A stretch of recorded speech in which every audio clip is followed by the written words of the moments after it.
शिव जी कैसे महाकाल बने। सृष्टि के आरंभ में समय काल स्वयं को सबसे शक्तिशाली मानने लगा। उसे अहंकार हो गया कि हर जीव हर देव स्वयं ब्रह्मांड भी उसके अधीन है। काल बोला, मेरे बिना कोई जन्म नहीं, कोई मृत्यु नहीं, मैं ही सबसे बड़ा हूं। यह सुनकर ब्रह्मा विष्णु और सभी देव चिंतित हो गए। उन्होंने कैलाश जाकर भगवान शिव की तपस्या की। शिव का मौन और सत्य। भगवान शिव ध्यान में थे। उन्होंने आंखें खोलीं और शांत स्वर में कहा, काल का भी एक स्वामी होता है। काल से सामना। काल एक भयानक रूप में प्रकट हुआ।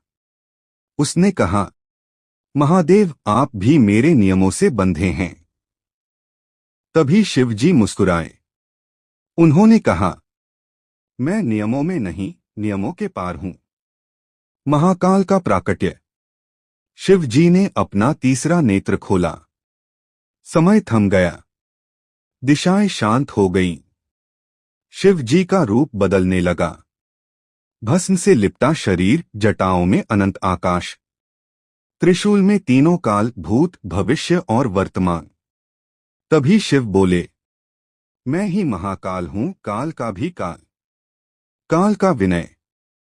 काल कांप उठा।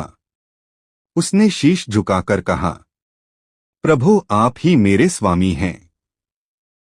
शिव जी ने उसे उसका स्थान दिया, पर अहंकार छीन लिया। महाकाल का वास।